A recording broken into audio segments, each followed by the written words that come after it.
Bom dia, querido irmão, querida irmã, você que nos acompanha nesse momento pelas ondas da Rádio Comunidade FM, pela web rádio Nossa Mãe de Birité.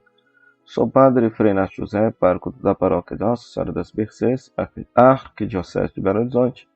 Seja bem-vindo ao nosso programa O Pão da Palavra, no qual nós meditamos a Palavra de Deus proclamada neste domingo. Nós estamos celebrando o 27º domingo do Tempo Comum. Na primeira leitura nós temos Gênesis, capítulo 2, versículo 18 a 24. O Salmo 127. Segunda leitura, Hebreus, capítulo 2, versículo 9 a 11. E o Evangelho, Marcos, capítulo 10, versículo 2 a 16.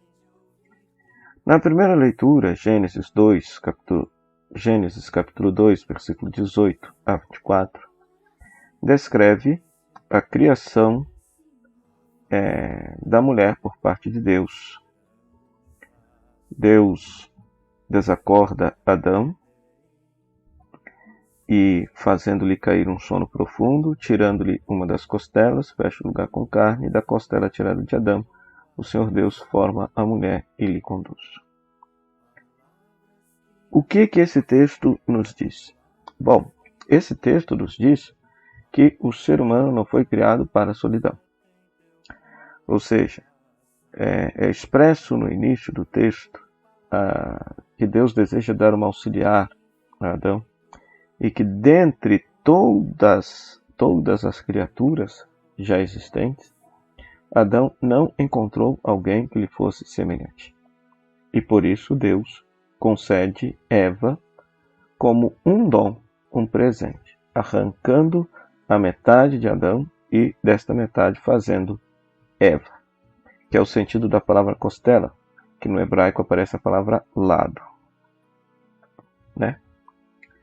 Então, esse texto nos mostra que o ser humano não foi criado para a solidão.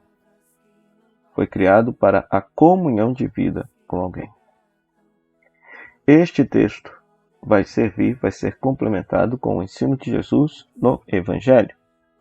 Marcos, capítulo 10, versículo 2 a 16.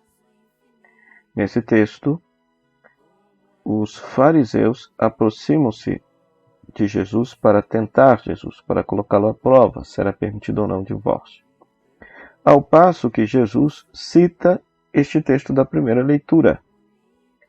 Por isso, o homem deixará seu pai e sua mãe, os dois serão uma só carne, e assim já não são dois, mas uma só carne. O que Deus uniu, o homem não separe.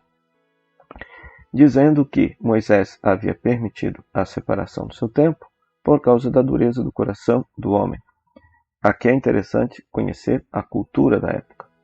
Era o homem que se casava com a mulher, que comprava a mulher, pagava o dote. E, se caso ele desgostasse da mulher e se separasse dela, ele tinha que dar uma certidão de divórcio para que esta mulher não corresse o risco de ser acusada de adultério caso um outro homem a comprasse. É bom saber também que no tempo de Jesus haviam duas escolas rabínicas, uma que defendia que por qualquer motivo o homem poderia separar-se da mulher e a outra que dizia que somente por motivos graves. Jesus, nesse caso, ele, na sua interpretação da lei de Moisés, ele não concorda com nenhuma das duas escolas. Ele propõe a via da união. Depois, Jesus vai afirmar lá no final, em casa, para os discípulos, a questão de quem se divorciar de sua mulher e casar com outra comete adultério, e se a mulher divorciar de seu marido e casar com outro comete adultério. Aqui tem a ver com o contexto da igreja de Marcos, porque a igreja de Marcos parece ser uma igreja localizada no território pagão, pois o homem e a mulher se casam. Então, o homem e a mulher podem se separar. No caso do judaísmo, somente o homem se casa com a mulher e somente o homem se separa de sua mulher.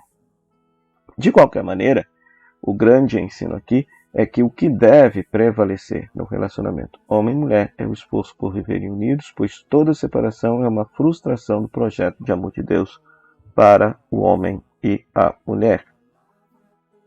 O que esse texto nos faz dizer a Deus? Ambos os textos. Então, nesse final de semana, somos convidados a rezar então, por todos os casais, sobretudo os casais que estão passando por dificuldade, crise, para que eles, alimentados pela palavra de Deus, pela luz do Espírito Santo, possam superar suas divergências, superar suas crises, a fim de manter este esforço bonito deste projeto de união, que é o sonho de Deus para o casal.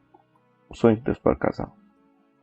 Uma separação só pode acontecer quando a situação estiver realmente inevitável, quando for uma situação insustentável entre os dois. Quando houver violência, agressão, esse tipo de situação que Deus não deseja para nenhum casal, que Deus não deseja para nenhum relacionamento.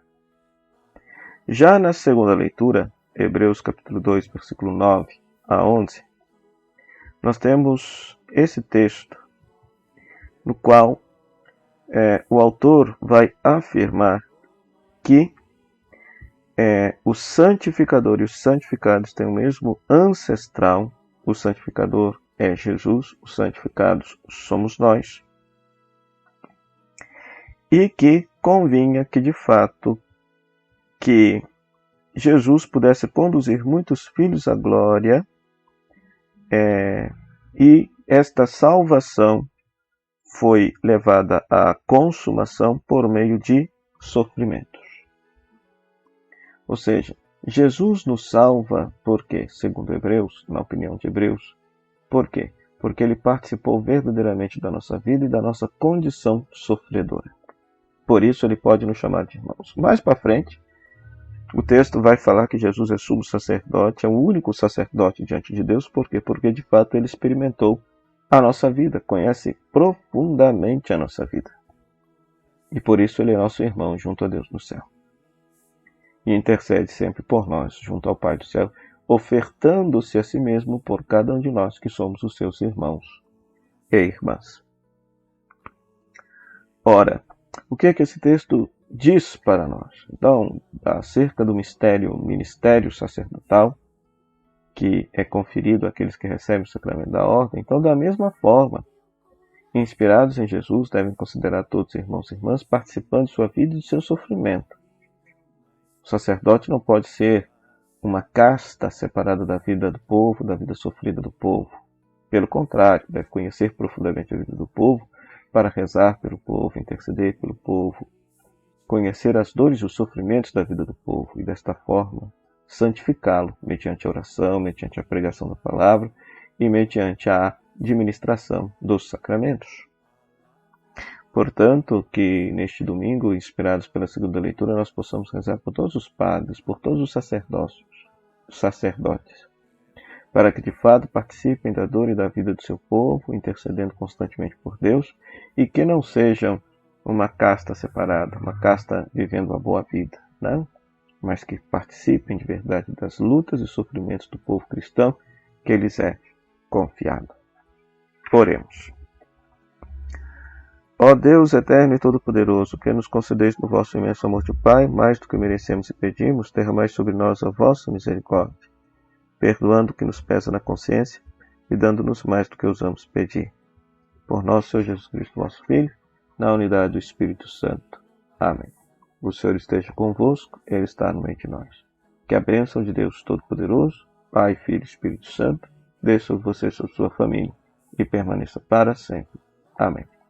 Meu muito obrigado à Rádio Comunidade FM, que nos cede esse espaço para pregar a palavra de Deus, a você, querido rádio ouvinte internauta, que nos acompanha pelas redes sociais, você que também nos acompanha pela web rádio Nossa Mãe. Que Deus te abençoe hoje e sempre. Até o próximo final de semana com o nosso programa Pão da Palavra, se Deus quiser. Tchau, tchau.